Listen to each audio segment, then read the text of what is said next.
Good morning. Welcome to BWI Live. I'm Thomas Frank Carr. We've got a great show for you today and one that I think is super informative. Ryan's been doing some great work over at BlueWhiteIllustrated.com to keep fans informed of not just like the bad news, which we've all seen on social media, but also a roadmap for how this thing can go for Penn State football, some timelines, some dates. We've been kind of talking about that for a while, but he laid it out really well over at BlueWhiteIllustrated.com. So I'm just going to rip the Band-Aid off and tell you to go subscribe right now to the site so you can get that information in full. It's just $1, and I know that we talk a lot about the coaching search and we talk about the coaching search, but this is a huge part of it. You know, we're going to be getting into the players that they need to keep around as well. That's something that Ryan just put up earlier this morning. So you can sign up right now for $1 for 7 days of access to get the full information. Because, again, this is a 60-minute show. We're going to be talking to you in the chat. We're going to be going through all these things. I'm going to have some really, in spur of the moment, maybe not a great question, but leads to a great conversation sort of moment on the show. And that's going to take up a lot of the time. So we're not going to get to every single detail. So great reason to go subscribe here to BlueWhiteIllustrated.com during the coaching search. But Ryan, Fitz, they're both here to talk about Penn State football recruiting. And Fitz, this week with coaches on the road, how do you view this opportunity for the program? One of futility, one of opportunity, one of hope. How do you see like the recruiting during a bye week, which is normally a time when we see them going out and trying to make advances? It feels like this is kind of a very different vibe. So how are you viewing this week for the recruiting staff? Yeah, I mean, it's actually, I don't want to call it a week off, but they're not, Ryan, we haven't found anybody going out, right? Is that? I was going to double check on that today. As of, I think it was Monday afternoon, Tuesday morning, They were planning to stay back actually and work with the team, focus more on that. But I was also told to check back later in the week. Because there's always games there's games on Fridays, Saturdays, all that stuff. And it makes sense to, I don't want to say change plans, but like still go out and see some things. But at the same time, I mean, these let's not beat around the bush here. These coaches probably aren't going to be here in a couple of months. And right. Yes, you're still getting paid by Penn State, but at the same time, you're still, getting around budgets and all that kind of stuff. And it's just kind of, you look at the general landscape of where things are with Penn State right now, and nobody's committing. Like nobody's going to jump on board.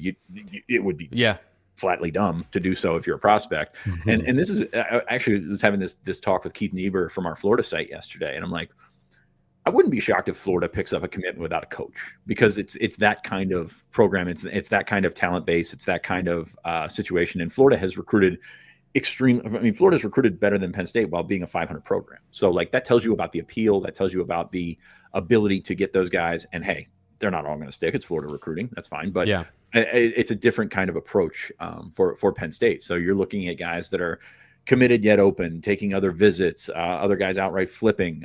But it's all in flux right now. And it's all very interesting to the timeline of how things work, because, and we're going to talk about that later, but signing day is a finite date. Like December 3rd to 5th is going to happen. Whether Penn State has a coach or not, it's going to happen. And these guys need to protect themselves on the prospect end, and on the coach's end, it's like you can't tell them you're going to be here. You don't believe in yourself. You can't do that. So it's just all a bunch of I think you said futile, but we're just kind of like stringing along, treading water at this point, and that's kind of how you should follow this. I think it's very interesting. Like it's all, we're going to look back all of it and say, well, this might have been flippant on some of the prospects that up and left, but at the same time, you got to protect yourself. So that's kind of where we find ourselves here. And going out on the road, I don't think is going to help you. You can stay in touch with those guys. You can stay in touch with Terry and the assistants, and maybe I think the right way to go about it is to get in touch with Pat Kraft as well, and figure out if he can talk those guys not off the ledge, but talk those guys into continually being on board while also just like keeping an eye over here. So that's where I'm at with recruiting right now. Again, fascinating. It's worth following because these prospects are going to maybe come back around in the back end. But yeah, as of right now, we're just kind of we're going to prop up Ryan because he's doing wonderful work. But at the same time, that's tough, man. Like you should be in quite good shape from treading water here. Fitz, you did say something that I think strikes right at the heart of Penn State fans that I've talked to, or that I've seen, on the internet, people who are super engaged and super into Penn State football. Is you're saying people commit to Florida because it's Florida. There's nothing more than what Penn State fans want of these players committed to the university. They should stay 100% because that's what I would do because I'm a Penn State fan, and they should commit to the university. And you're saying guys aren't doing that. So I think that's a shot in the heart for some people who have been begging for that to happen. I know you're not saying that is going to happen in Florida, but you can see that happening at a place like that for whatever reason it might be. Just staying on that for a second. I mean, Florida, again, has done a really good job. I mean, they got the number 13 class in the country right now, which is, kind of similar to where Penn State was before it fell down. 19 commits, 14 of them were 4 stars. But again, they're in Florida. So they're, pretty appealing to a lot of guys that want to play at a big-time school close to home. But at the same time, going back to the Penn State thing, prospects do not think like you and I. They definitely do not think like the folks in the chat and people listening to this because, hey, whose side are they on here? They're on James Franklin and the staff side. Like they're not necessarily on Penn State side. To some of those guys, Penn State wronged them by firing James Franklin. And then again, that's not our mindset. That's not fan mindset. It is these guys trust the staff. They trust everybody down to the recruiting staff and everybody coordinating visits and everything that you probably never even heard of. Some of them, they trust those people more than they trust the entity of the university, Pat Kraft, Neely, whatever, to get it done. And hey, there's some implied, hey, I think they're going to make a good hire because it's Penn State. But at the same time, like they're like, oh, that's my guy. He's gone. And now you're having these conversations with these staying committed but staying open, and these coaches can't look you in the eye and say they're going to be here. I mean, it's just not realistic. Right. And credit to them. Like I know they're working for Penn State, getting paid by Penn State, still should be recruiting for Penn State, but like they're not lying to their faces. I think that's pretty good. It's never been what they were, right? They've never been that kind of staff where they'll just say what they need, right, Ryan? The whole thing about Penn State is family, honesty, all that stuff, and being upfront about what the experience is. For sure. That's been James Franklin from the beginning. And if a newer staffer wasn't that way before he joined the staff, James made sure that was the case when he joined. The one last thing I'll add for what Sean was saying is like, in some ways, the guys who were most committed to Penn State are also in some ways most upset about this, if that makes sense. Like just talking to parents, I hope they're not mad at me for throwing this out there, but like Matt Sieg's father, Marlon Bright's father, don't get me wrong. I'm not saying that they're mad, but like those guys were very committed to what Penn State is. And for them to hold, Marlon, I know committed in July, but my gosh, felt like he was committed way longer before that. Matt obviously has been Penn State through and through. Like, for that to change for them at this moment in time, especially in the circumstances that it did, coming off of what we saw last year and all the preseason hype, like, they're just really bummed out about the situation. And I think that's the case for a lot of parents. Obviously the ones I'm just closer with, that's why I just use them as examples. But, it's an interesting situation where, you talk about committing to the school, committing to everything outside of the staff. Well, some of the guys who felt that way are also just the most upset about it, if that makes sense. Totally makes sense. When you have your future laid out in front of you, whether it's a coaching change, whether it's, an injury or something like that, when that gets shaken up or taken away, that is hard to process for a lot of people. Mm-hmm. And you find yourself in a situation where I'm committed to Penn State. Well, it's almost like going through a divorce with a teenager who's old enough to understand the differences that are going on, but at the same time would still have to pick, and that's an awful situation to equate it to, no doubt. But you're looking at these guys are so much aware of what's going on. And you can committed to Penn State 5 weeks ago does not mean what it means now, because you had to split those two entities off. You're committed to Penn State or you're committed to James Franklin and the staff. And that's hard to rationalize for people. And especially when you're 2 months from signing your future away, like that's quite a spin. Yeah. Mm-hmm. And it is different for fans who don't know Franklin or the staff, who watch him on television and they see what they feel and represent. But then the people who know James Franklin, these players specifically, it is, to them, the understanding of what Penn State is to them is James Franklin. It is the staff. It is all of those things. It's not the building. It's not the logo. It's not the colors. It's the people that make all those things what they have been for the last 10 years. And this is the process of going through that. Now, one thing that can fix all of these things for Penn State, and I'm going to be crass about this, is money. And if you want to take care of that and be a part of the solution and want to donate to NIL, maybe you need some more money in your life. Maybe you need My Perfect Franchise. If you want to leave the corporate rat race for the American dream, and the American dream is to manifest your own destiny upon the world, right? To make sure that what you want for your life is exactly what you get. That's capital. That's finance, and that's business. And if you want to be that guy, check out My Perfect Franchise, or that girl. Andy Ludicky, franchise consultant with extensive experience placing people like you with the perfect franchise to manage. Now, the people like you are not everybody listening to this show. It is the people that have the backing financially and the expertise in a field that they can then actually go and be successful at running a franchise. Because Andy, the one thing he does not do is he does not just take any and all people and put them into a franchise and call that good. His reputation is staked on success and high percentages of people working out as best they can, right? He is completely free to you because people come to him asking for leads on candidates. And he is very good at telling people how this process works and telling you what is best for you given your situation, your circumstances, your finances. So if this is something that you want to do and you're serious about it, give him a call, 404-973-9901. You can also check him out on the Blue White Illustrated message board. He does a franchise of the month where you can win a 6-month subscription to the site, which is super awesome. Talking about saving your money right there. That's a great deal as well. So give him a call. Even if you're looking to buy something local in your own community, he also has a process for helping you buy a private business, which is very different than buying into a franchise. And he'll explain all the differences from those perspectives. Because again, I'm sitting here doing this. I am not owning my own business. I have a particular set of skills, and it's talking to you about football on the internet. So I'm not the person to tell you all about what he can do for you. He's that guy. One thing I do know a little bit about, and by this I mean I'm casually interested in it, is real estate. Buying a home.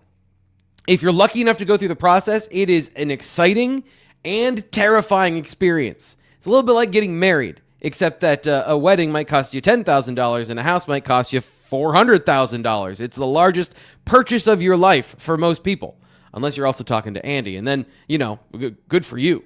Luskin Associates Sotheby International Realty is known for their experience, and they're delivering world-class service backed by a trusted name and a commitment to excellence. They have now moved into the Happy Valley area into State College, and they want to reach out to you. If you're looking to buy or sell property in State College, maybe you've got a kid that's coming up here and you want to buy a house for 4 years and have it be a long-term investment instead of just giving your money to some apartment complex, well, maybe that's for you. Or maybe you want to be somebody who owns real estate here and buys and sells those things. Maybe you want to buy land. It doesn't matter what it is. Luxury real estate, any of that stuff. They can help you out with that. And again, experienced professionals with awesome service. And they're huge fans of Penn State football. Ann is a huge Penn State super fan. So give them a call at 814-808-7588 or visit luskinassociates.com today. Luskin Associates, Sotheby's International Realty, where experience meets excellence. Okay, so let's get into the meat of today's show, which is an update on ripping the Band-Aid off. Penn State's had several decommits and one player who just decided to skip that process and flip directly to another school. Alex Haskell has flipped to Syracuse this week. Troy Hune, Julian Peterson, two decommits who have not gone by the regular verbiage. They haven't opened up their recruitment, but they're committed. They have decided to decommit. So Ryan, what can you tell us about these situations here to start off before we get into some of the other players?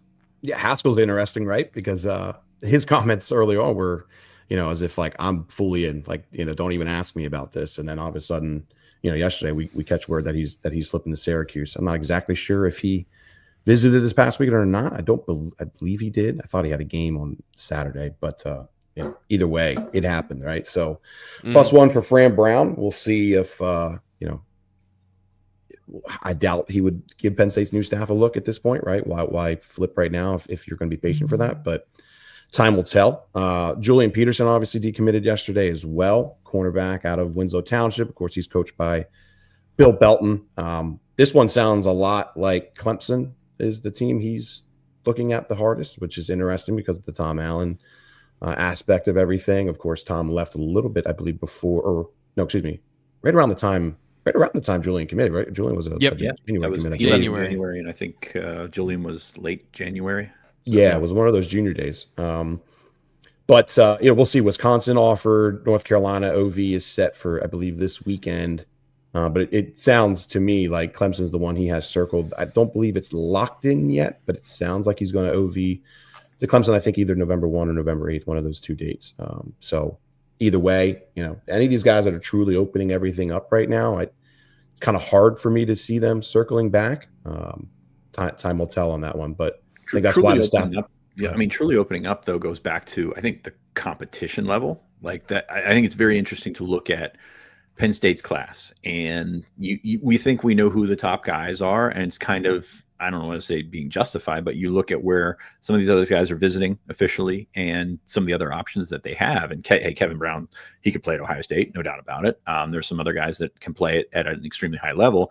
And then you turn around and there's guys taking visits to West Virginia, and you mentioned North Carolina, which is a fire in a dumpster right now. Like there's it's very interesting to see how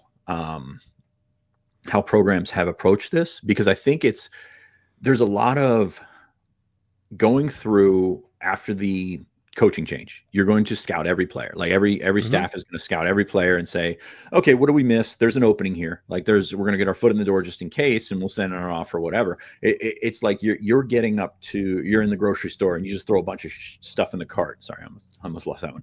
There's a bunch of stuff in the cart. We got the meaning. That's perfect. And you get closer to the register and you're like, I don't really need this, right? Like I don't need this, or I can't afford it, or it doesn't fit into what I'm trying to do with my. So then you put the apple pie into the freezer right over by the peas and stuff, right? And you're like, maybe I don't need that. I'm a put stuff back guy. Like I walk around the store and I see like somebody got like fish and left it in the middle of the aisle because they decided they didn't want like that. That's a bridge too far for me, buddy. But that's a different podcast.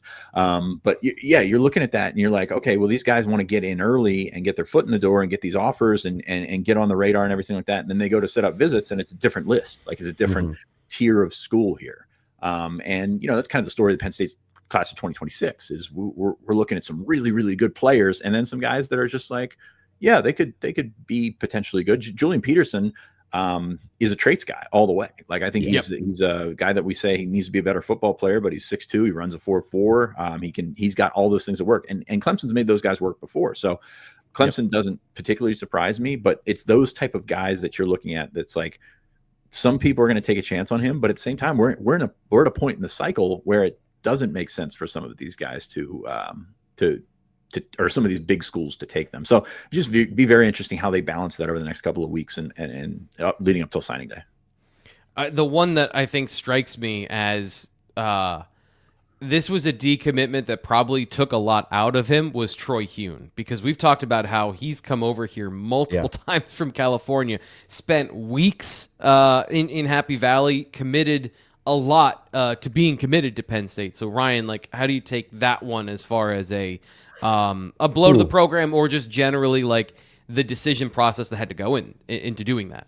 Yeah, Troy had opportunities to go flirt with other schools, especially after Peyton Falzone. I mean, when Penn State added him, there were a handful of schools that really wanted Troy to take visits and try to do what they could to chip away at him, and he held firm. And obviously, living out in San Diego is pretty much the exact opposite of the country of state colleges, right? So I don't know how many visits he took, probably a handful, right? 6, 7, 8, I don't know, somewhere in that ballpark. But way more than you'd expect for somebody in San Diego. Yeah. But I'll say this, like, boy, does that hurt State long term, especially. I mean, like, they have to go in the portal now, which I think, with the coaching change, with the coaching change, they're probably going to get a couple from the portal. Like that would have to my guess. Like, and that's going to be somebody was talking about it earlier in the chat, how big the portal is right now. Like it's huge. Like the class of 2026, and you hate to label it like this, a bit of collateral damage right now. You're looking at a situation where, especially with the signing period being bumped up to early December, when it was December 20th, maybe you make a hire on December 8th and have a weekend of kid. It made a little bit more sense from that angle a couple of years ago. But now with December 3rd being the signing day, which is the Saturday after the last game, like that's a tough window to sort of sneak into. So you've got that. You've got all different scenarios across the country. Stanford still doesn't have a coach, but like that probably means they don't have a quarterback. Like, I mean, there's certain things that'll make sense. And honestly, if we need any more indication of, and this is going to come off maybe as questioning the decision, but if you need a better indication of committing to a staff rather than a program, Penn State and Syracuse have the exact same record right now, 3-4. Like, obviously it's an awful, year for Penn State versus expectations and all that kind of stuff. But Alex Haskell just flipped to a 3-4 program, but he knows the staff. He knows the relationships that he has with Elijah Robinson and all those guys up there. So like, that is telling you everything you need to know about where or how much that staff aspect matters to these guys. The one thing too I'll add with Hune is like, he started out really high in the rankings, mainly because of potential and arm strength and all those kind of things. Size, yeah. Then dropped a good bit. Man, he's having a really good season. 75% completion rate, 18 touchdowns to 3 interceptions. Like, obviously he's in an offense that isn't airing it out, putting up gaudy numbers, but for what that's Penn his State job. saw, If he's gonna be in an offense like that, completing 75% of your passes is very important. I mean, I talked to multiple people who were basically like, yeah, it's going to go Gronk to Hune. Like, that's kind of how people envisioned it happening at Penn State. And now, who knows? So it's go look at the situation that they're in. They're in it for a reason. And, hey, Beckham Kritz is off the IR and he's another quarterback on our roster, is what Terry Smith said this week. That is not an endorsement there.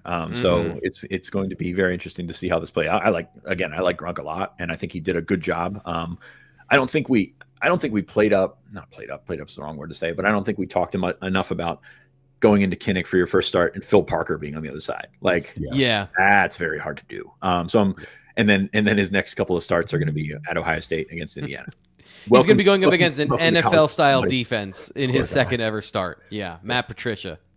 Baptism by fire, I believe, is what we call it to dress it up a little bit. And you can call it other words than that, but no, I mean, I still think he's a good prospect, and I'm really interested to see how he handles it, because it could be you could find something there, and that could change some things for the future. But again, the portal is going to be massively important for the next guy. I said it in the chat here, but they're going to get a new coach bump at some point. Like, it's inevitable. Like, that's not it's not even really debatable anymore, right, Ryan? I mean, it's just kind of every school that hires something, and it depends on your tier, depends on your level of how high that can get and how talented that can get, but it's just going to be a matter of timing there. And it's probably going to be in 27, not 26.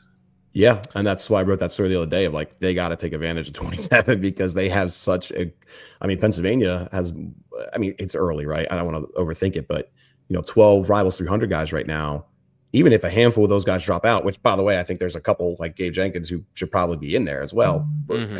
Even if they had a couple drop out, you're talking 9, 10.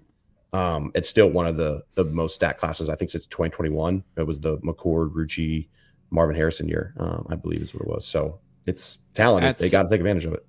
At some point, and obviously when the news happens, like, we do have to also discuss the infrastructure of Penn State football recruiting, regional recruiting, and all those things. James Franklin has said he wants to get a new job. He was not shy about that. And there's a lot of people in the building, and a lot of relationships that are tied to James Franklin that you don't necessarily expect to be here in 3 months' time. So even some of those relationships that Ryan is talking about, like, that's gonna be a hard reset even in the state of Pennsylvania, I imagine. Well, not even a hard reset. Well, I mean, the state of Pennsylvania, it depends where he gets his job, because he could, if he gets a Florida job, he'll come to Pennsylvania for some, but he's not going to go after, you said Gabe Jenkins is a 3-star outside the 300, which we think is higher, but you get my point here. He's not going to come up for everybody in Pennsylvania unless he's Petty James, and maybe he does that for the first cycle or two. But that's awesome. The other big thing is that's the other shoe that has not dropped that will be interesting is, hey, we talk about these guys committing to Franklin, talking about these guys committing to the assistants. The assistants are still here, but they're not going to be here forever. And, you look at Kevin Brown, for example, and Ryan, I think we're on the same point, on the same wavelength here, that we think Kevin Brown wants to be at Penn State. Like, agreed. We think he wants to be here, going to visit Ohio State, going to visit West Virginia. But at the same time, there's probably going to be another school that gets involved, and that's wherever Phil Trautwein would end up. Mm-hmm. Yeah. Agreed. And I think that's worth, kind of, as we sit here in our existential dread about recruiting, there's still more to come. Like, this is just the start of it. So James Franklin pops up somewhere. Maybe he hires Trout. Maybe he brings somebody else in. So James Franklin, wherever he goes, maybe he's an option. Then Trout goes elsewhere, or Trout goes with Franklin. He's an. I mean, that could be two options right there. So I'm just fascinated about how all this is going to play out, because you've got a lot of different options to think about if you're a kid, and you've got a finite date to go, December 3rd through 5th. Now, Ryan, I know you've got some other information that is very interesting when you talk about how all this can play out ahead of potentially enrolling in January, because that's another interesting wrinkle as well. Yeah, sure. let's save that for a little bit, because I do want to get to this. That kind of ties up the latest news such part a of good this. transition, and you're I know you did, and I'm a slave to the rundown. I'm sorry. Okay. And I have this graphic, and it was great. The official visits that are out there right now that we've talked about, Terry Wiggins, Tavion Branch, David Davis, just the latest number of them. So I just wanted to get, Ryan, your view on how these work, because from this perspective of these guys are committed, but they're taking visits elsewhere, and like the visits themselves, you mentioned like the tier of schools some of these guys are seeing, and they're going to, how are you viewing, I guess, these three specifically, but then the broader picture of Penn State committed players visiting elsewhere and these OVs? How should fans feel or think about this? Yeah, one, the players have to, and it's totally understandable. I think fans should, understand that point of they have to keep their options open here. It's fun. Sean kind of hit it exactly on the head, where it's like, okay, I'm not surprised Deshaun Rogers is going to go visit Alabama. Like, that was a hidden gem kind of player that for a long time I kind of was surprised that he didn't pick up those offers earlier. I think a lot of that had to do with his commitment to Penn State, right? And how, he was locked in with them. I also think it has a lot to do with the fact that he wasn't going to OT7 and some of those national 707s that really would have got his name out there a little bit more. But, Oklahoma's another one with him too. So, that makes a lot of sense to me. It also makes sense to me that a guy like David Davis, who's a good prospect, but certainly has some, like, how long, or what's his ceiling, I guess is the best way to put it. Good floor. How high is his ceiling? West Virginia, Minnesota. Those are the two schools after him right now. David Davis is going to go to West Virginia this upcoming weekend. I believe Minnesota will be the following weekend. We'll see where things go as far as him. Tavion Branch going to Ole Miss is an interesting one. That one kind of surprised me a little bit. I don't know how interested he was in Ole Miss, or I think Ole Miss offered after he, opened up his recruitment, but how much conversation was going on there, because Maryland makes sense. Nebraska makes sense. I'm kind of surprised Rutgers isn't trying with him again. Maybe they are, and he's just, out of it. But, going to go to Maryland on November 1, Ole Miss November 15th, Nebraska November 28th. One last thing I'll add with that is, Tavion Branch is also going to be in the playoffs. And, those 1A schools or 2A schools, I believe he is, will have plenty of Saturday games. I know last year, was it Andrew Rolish who couldn't take visits last year because they were playing in like a District 3 championship or something like that? I remember, I think he was supposed to go back to Michigan or something, like right before. Yeah. My point with that is, like, with these guys setting November visits, keep in mind their playoff schedules and things like that, because that will have an impact. Many of them will play on Fridays, but many of them will play on Saturdays as well. So there's some wiggle room there. Like Terry Wiggins, for example, has a November 8th OV set to West Virginia. If Coatesville's playing on November 8th, that's going to have to get moved around. So I think there's still a lot of flexibility in these visits and where guys are setting them to. At the same time, doesn't really surprise me a whole lot when you look at kind of how we looked at Penn State's class. Who are those top tier guys? Who are those guys who are very good regional prospects, but still have a lot of development to do? Makes a lot of sense on the schools pursuing them. So let's then transition to that, which is the players Penn State absolutely has to keep on the roster and committed. You mentioned Kevin Brown. Obviously, that's the guy that everyone is most familiar with. And then Jasir Rogers is the next player you would point to, not only for the positional need on the roster and having Jasir Rogers and the talent that he is, but also just how good he is at football. Like, both of those things are true. His need to the roster and then his skill in general. So beyond those two, like, who are Ryan, you wrote about this morning. Who are the guys that I think might be a little bit under the radar in terms of they are very important to Penn State to keep in this class? Yeah, so I looked at it a couple different ways where, Jasir is, in my opinion, Sean, I think you'd agree, he'd be one of the most athletically gifted guys in that room, whether there was a coaching change or not. Yeah. And considering the incoming and outgoing, or mainly I'm talking outgoings that absolutely could and probably will happen to some degree. It's a situation where, if they have a large group of wide receivers going out, Jasir could step in and quickly be a player they're going to need. And then, just circling back to Kevin Brown too, like my thought with Kevin Brown is he's a 5-position guy, like could truly play all 5 spots on the offensive line. And if you have a ton of outgoings, which again, I could see a lot of these younger guys on the roster who have potential, who were coveted before, at least looking at their options in the transfer portal. So keep those things in mind. The rest guys I listed, Elijah Littlejohn and Terry Wiggins, I think it's very evident that Penn State has a depth issue at linebacker. And you could throw Matthew Lama into this too. I focused on those two a little bit more just because I think Penn State needs some more athletic types. They have an Anthony Specca who, again, maybe he looks, maybe he doesn't. I don't know. But a guy that, okay, I can see him growing into a middle linebacker, being a solid player at some point down the road. There's other middle linebacker types on this roster as well. Kari Jackson. Yeah, they need some guys who are absolutely, can free-ranging athletic types, right? Sideline to sideline kind of guys. And Elijah Littlejohn's having a phenomenal season. It doesn't surprise me at all that Georgia. We talk about the tiers, watching, all of a sudden Georgia's talking to him. Does he have an Ohio State visit? I know they're talking to him. But. It's supposed to be the UCLA weekend, I think November 15th. Look, Ohio State was pursuing him like basically when he committed to Penn State. He went out and had an awesome performance basically at the Under Armour camp. School's got a bunch of good numbers on him. He was always a little undersized, right? That was kind of the fear. Undersized guy that played a lot of edge. So yes, played a lot of pass rushing. Right. So that like, can he be a linebacker was the question. But like you look at him this year and you're like, oh, he's a pretty good player. Yeah, looks really good. So not surprised. Oregon's in the mix too. He's going to take a visit to Vanderbilt this weekend. Okay, look at Vandy, by the way, man. They're good for their program right now. But well, the point being is, they need athletic linebackers, and especially if there's a massive outgoing, that's a spot where some young guys they'd really like to keep around, at least in my opinion. By the way, mini rant here. You also want your Mike linebacker to be athletic. There's this no doubt. There's this idea that like you need to have neck roll guy be your middle linebacker, but you want to have neck roll guy running a 4.5.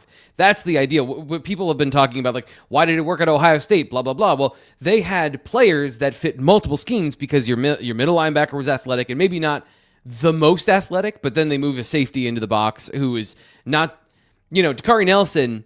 Makes the same transition, but is not 235 pounds, the way that Sonny Styles, I think, was the safety who moved into the box for Ohio State. So, like, this defense, if they continue to run this, if Jim Knowles is still here, you want athleticism across the board. We've just always been in a situation where Penn State had to make a decision of, okay, Kobe King is your middle linebacker, and he brings a lot of great strengths and attributes. Ellis Brooks is your middle linebacker, and then we're going to focus on the will as the guy who is the athlete. Ideally, you have your hyper athlete at will and a really good athlete at middle linebacker, and you don't have to worry about that. But, again, mini rant over. Continue with your point.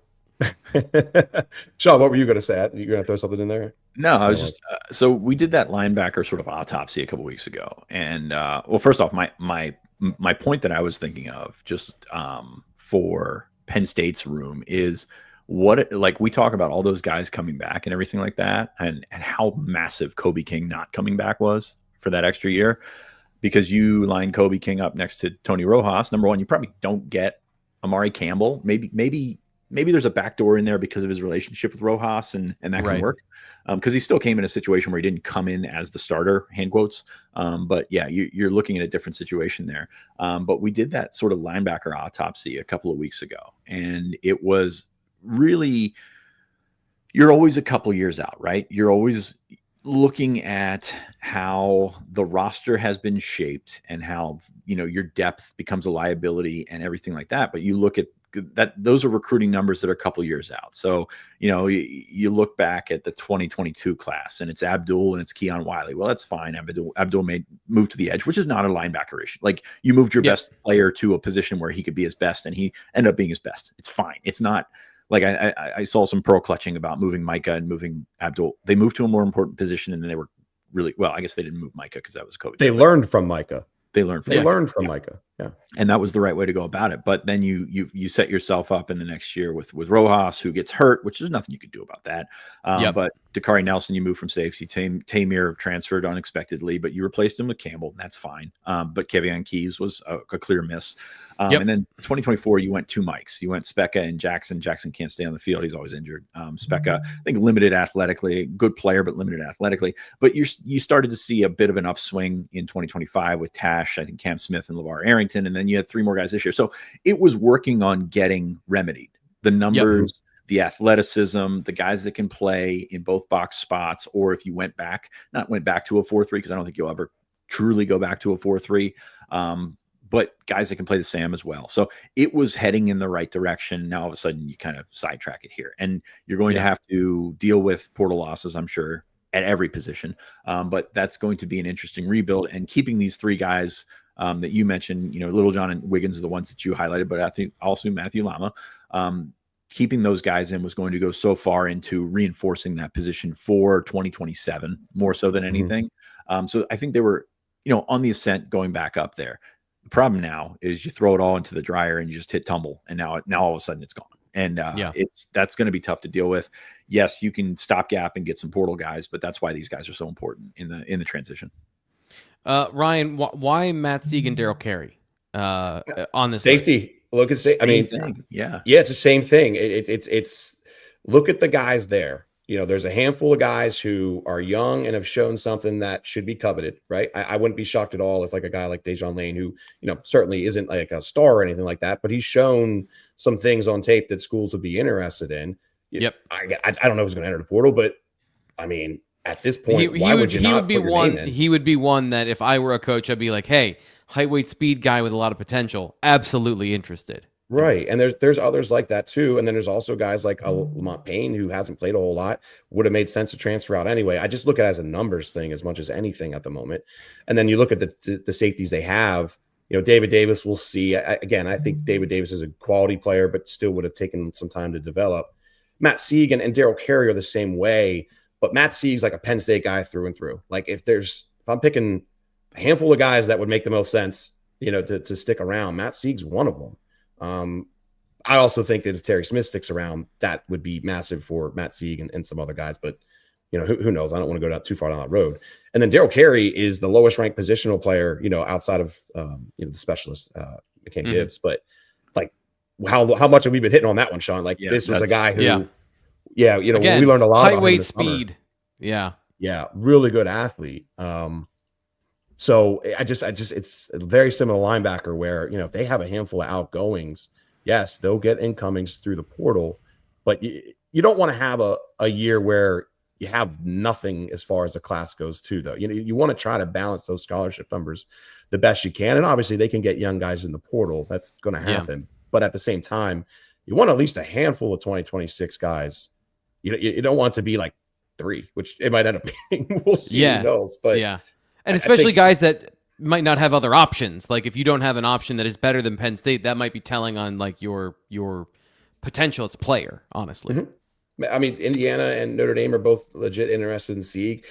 Like the other thing with Daryl Carey is like he didn't really visit anywhere before he committed to Penn State. I think he took 1 visit to Maryland. I actually went back to try and track this all down. Like talk to his coaches, talk to Daryl. Like when did you go to this school? All that kind of stuff, because it was. I thought honestly he was kind of rushing his commitment at the time. And he's held firm, but he's also a guy that like clearly isn't like trying to go to all these schools and really promote himself and all those things, which kind of comes back to, well, if he's kind of laid back with the process, well, maybe he's a guy who does wait around and builds a connection with the next staff quickly. So just that's kind of why those guys I felt like pointing those guys out, but there's plenty of others too that they would like to keep.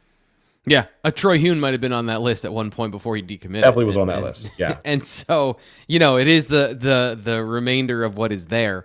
Here's a question that is hypothetical, but it does lead to the conversation about recruiting in class of 2026 and who you might bring in. The timing, which we're going to get to here in just a second, absolutely matters. But this is why I think like if you go to the NFL or you go somewhere else that isn't a current coach, you do risk that because.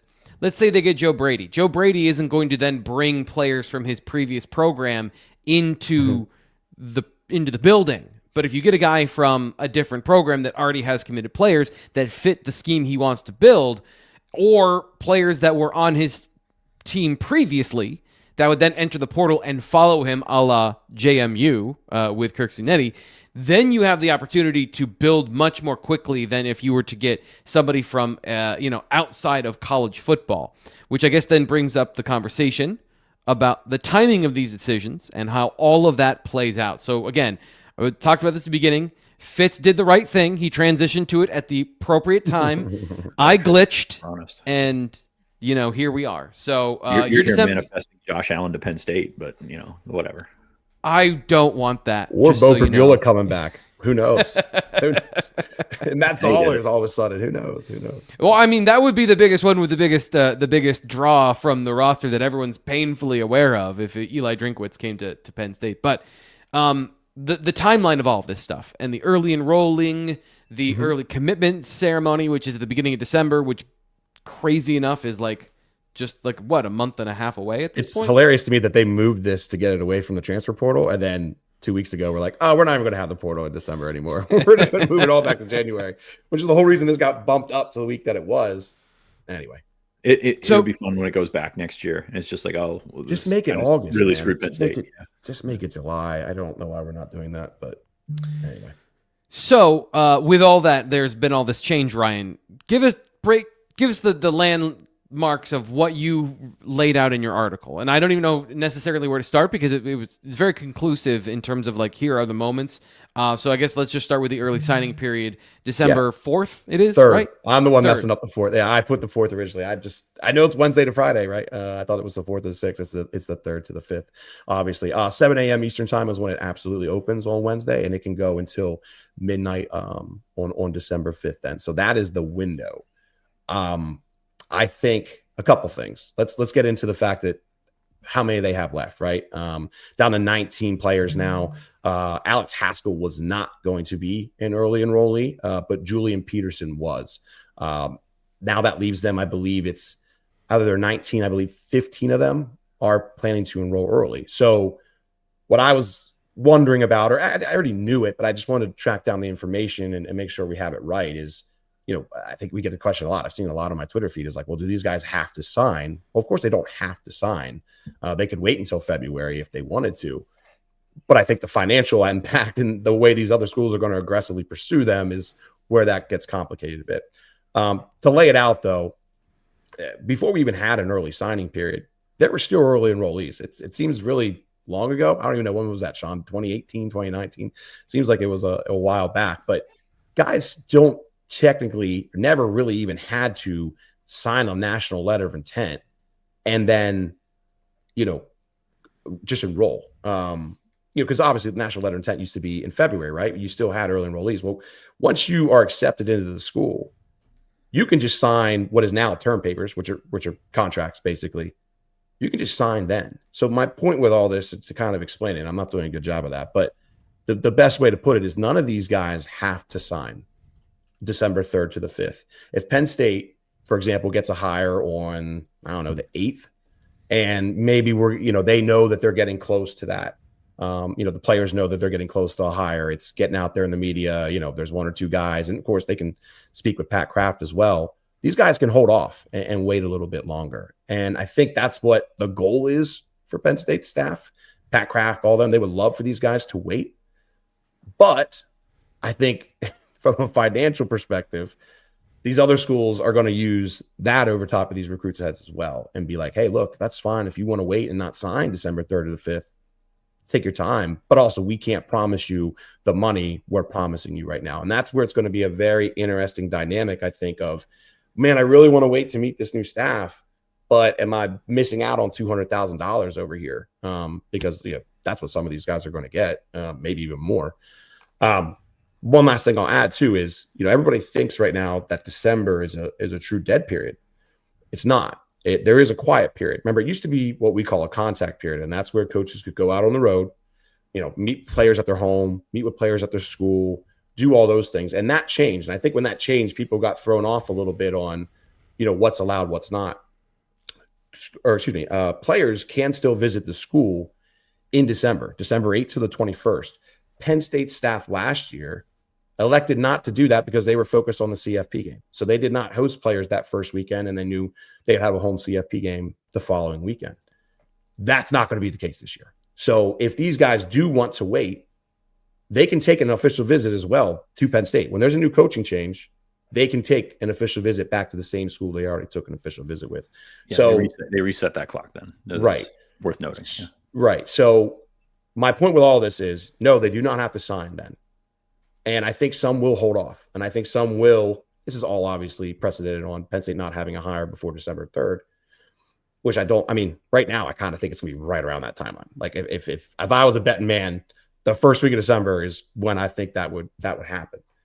So some of them may hold off, but I'm going to just keep stressing to fans that while they can hold off, a guy like Elijah Littlejohn, Ohio State, Georgia, some of these schools, I don't see why he would. Jasir Rogers, too. I wrote about that in the story today. Like, Jasir Rogers is going to have some quality schools who are going to be aggressive, maybe even start a little bit of a bidding war. Like, it's going to be risky. And if you're an agent of some of these top players who have top options, you're not telling that player to wait. You're telling that player to take the option. You're telling them to be aggressive up to the line and then be like, okay, this is where we're at on December 2nd, 1st, whatever it's going to be, and then go from it. And also, it's going to be fascinating because there's going to be recruiting departments, and maybe not recruiting departments, but there's going to be other entities driving up prices with, I don't want to say no intention of signing the kid, but also no intention of signing the kid. Like the Penn State's class of 2026 is on a budget or whatever, but every one of those guys now has the opportunity to get more, to squeeze more,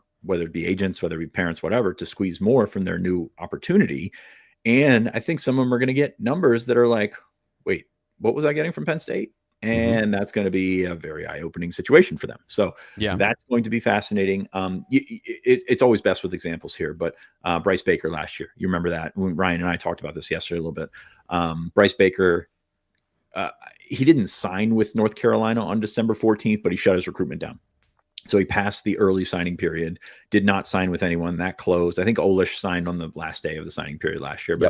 But pulling the curtain back here, it doesn't matter. It doesn't matter if you sign. So that is what Penn State, whoever it might be in that short window or whoever it might be in as a holdover from the previous staff, that's what you got to hammer to kids is, hey, no one's forcing your hand here to sign. Like, I understand the situation and the scenario where it's going to happen. And it will happen with probably, I don't want to say the majority, but probably the majority of Penn State's class. But you have something in the back of your mind as a prospect where I was going to go to Penn State. I still want to go to Penn State. So let me hear them out. And if a guy gets hired on December 2nd, the day before signing day, maybe that's a way to edge your way in there. And then you can still show up for the first day of classes, signing the appropriate scholarship papers or signing the appropriate NIL paper, whatever it might be. I think you call them terms or whatever. Term sheets. Yep. Term sheets.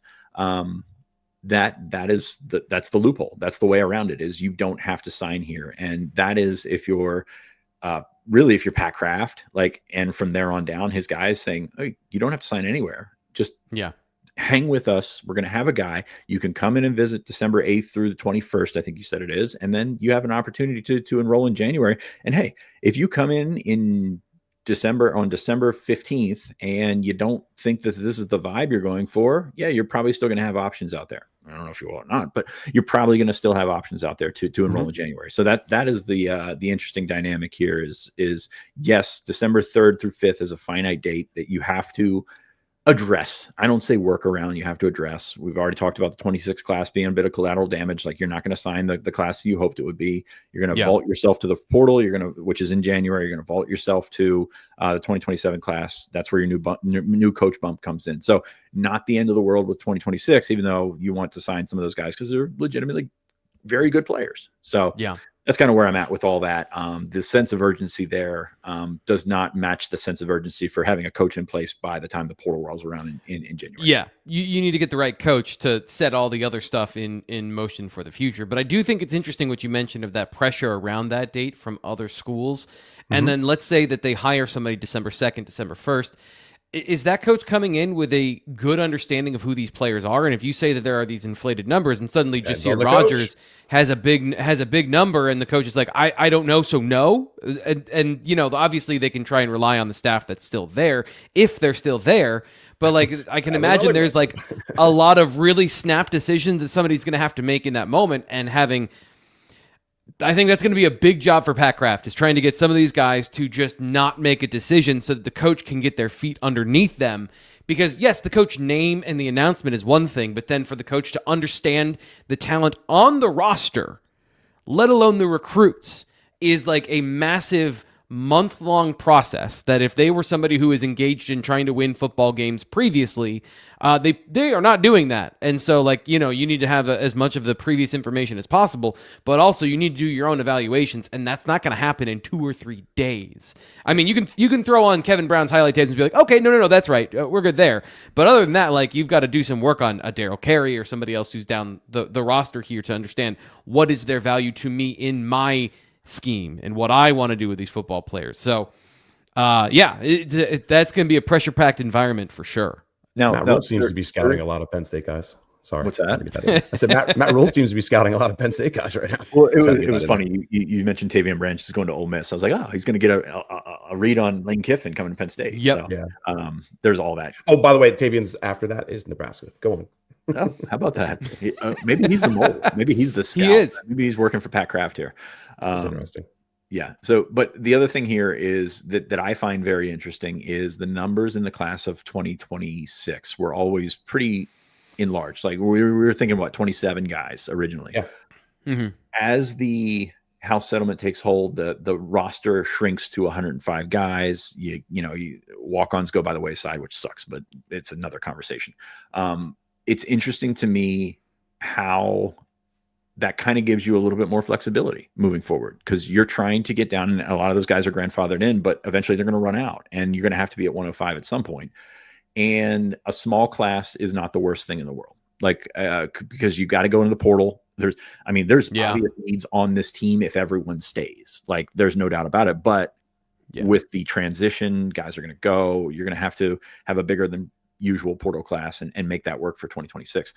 So having a 2026 class a little bit smaller does help you in that regard. Now, it's not ideal. It's a spin, if you will, but at the same time, from a numbers standpoint, a lot of schools are going to find themselves in a situation where they have too many guys, and then it's going to turn into cut season, and that nobody likes that.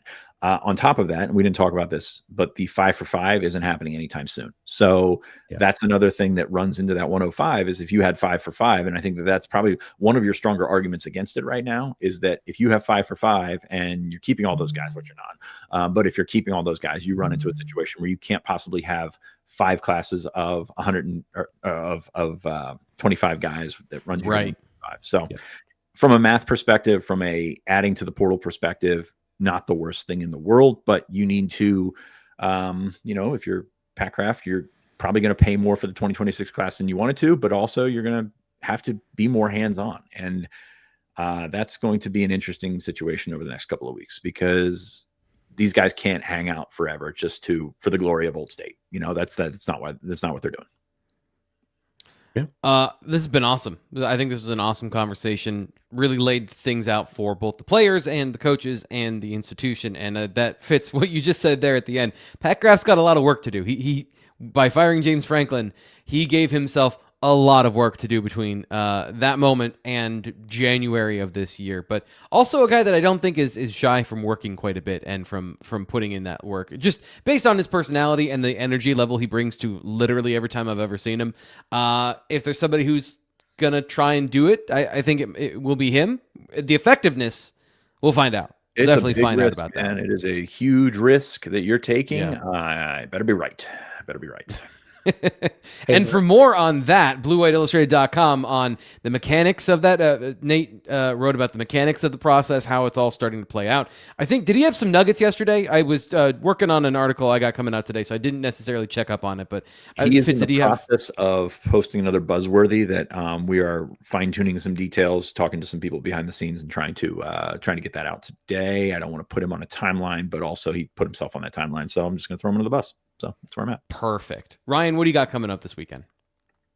This weekend, well, I got a birthday party on Friday. I got a birthday party on Saturday. I got a baseball game on Saturday. I don't know, man. I figure it out. I was going to try and go to a high school game. I don't even know why to go to high school games. I don't even know who I'm watching anymore at this point. Right. I don't even know what. Because Ryan, you're doing it for the good of the company. You're doing it for rivals. That's who you're doing it for. We'll get Rutgers and Maryland, all those sites, some photos, I guess. I don't know. But I don't know. We'll figure it out. I mean, playoffs are starting up next week, so obviously when you get those great matchups, I'll be going out somewhere. But watched Harrisburg last week. Messiah Mickens came back, by the way, looked all right. I thought actually Messiah had a little juice to him, which was good to see after a calf injury. But yeah, who knows, man? I got a lot of kids' birthday parties and a lot of soccer and baseball and all those good things. One last thing I want to add, and this is a T. Frank question for everybody. There you go, sure. T. Frank. I'll throw it to you. I love it. How many outgoings do you think Penn State's roster could have this year? Transfer portal. Like, is 40 an unrealistic number? I was going to say, do you want a specific number? I think the number is significant. I would say I think significant. It will be too. Yeah, because absolutely, James Franklin is going to drain some of the players from this roster that wanted to play for him and were loyal to him.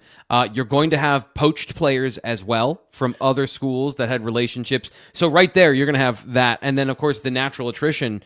Fitz mentioned guys that made sense to leave anyway. The receiver room, all those situations where there's some unrest. Yeah, I think that there's a significant amount of players. I don't know a great number. I'd say fans have just never seen that though. And that's it. The portal's always been, it's a popular topic a lot. Penn State maybe using it more or not having success, whatever you want to say.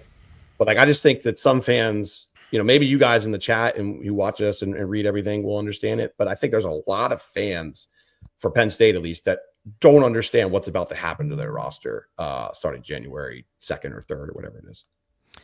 We're going to be here to cover all of that, which is going to be a can't fun. wait. The breaking news button is going to get destroyed. And Ryan, if we haven't done a breaking news on any of these decommitments because there's been like one a day, but if there are any news that breaks on those things, we'll bring it to you here on the Blue White Illustrated YouTube channel. JC also said stock up on apple picking. I still don't have my pumpkin yet. We got to go tomorrow. I also have some birthdays to get to because Zoe's birthday is this weekend, so I'm out of commission. But coming up today, I got an awesome what I think is an awesome breakdown of Andy Kotelnicki yesterday. Made some news by when he was asked, "Hey, what happened to the offense?" And he went, "I don't have a good answer." He did inside of that give you the answer. And I went through and I picked through what stayed from last year and the problems with how that has worked out so far this year, specifically with Drew Aller. The problem is they've pivoted to a kind of a different offense at this point. And so what I did is I went through what was good last year that they tried to replicate with new players and different things. And I got to tell you, oh, buddy, did it not work? It was not good. So some of those numbers, some of that information coming up for me this afternoon. So if you want more detailed autopsy on the current Penn State football team that is, lying in triage, waiting for Ohio State next week. That's what we got coming up on the Blue White Illustrated, at bluewhiteillustrated.com. Fitz, Ryan, thank you so much for an awesome show. Appreciate it. Yep. I'm not throwing something random to you, Fitz. We're just getting out of here. No, I appreciate that. I was looking at the last year's coaching cycle, and it's like North Carolina, Stanford, Wake. It was not West Virginia, UCF, Purdue. Like, we haven't seen this, like how this is all going to play out. Like there's no blueprint for how this is all going to play out with, especially for a place where a guy was there, not just for the entire duration of these guys' careers, but for a good portion of their lives. I mean, 12 years is a long time. Lifetime in college football. So it's very interesting to see your question about how many guys are going to be outgoing, because I think it's going to be a lot, and I think it's going to be, some of it's not going to be the worst news in the world. Like you're going to have turnover at some point.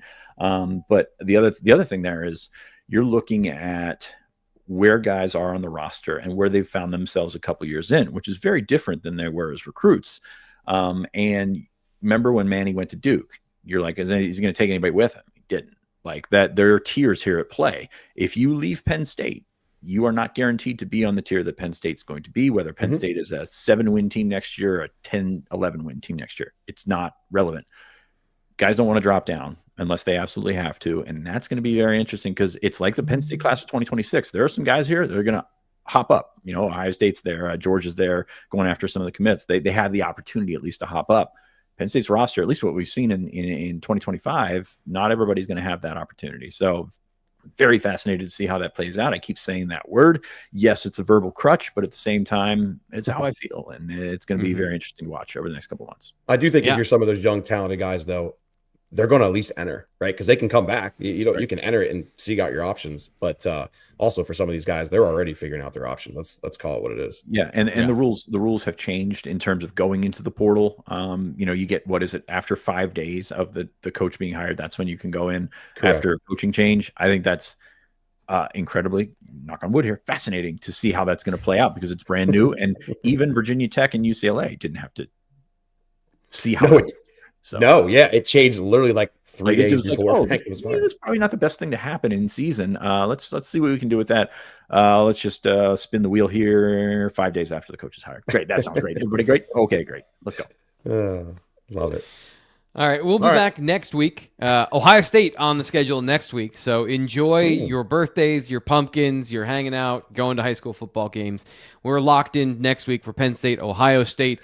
Different meaning now than we thought at the beginning of the season, but still, as Fitz would say, it's going to be fascinating to see what happens on the field. We'll talk to you then.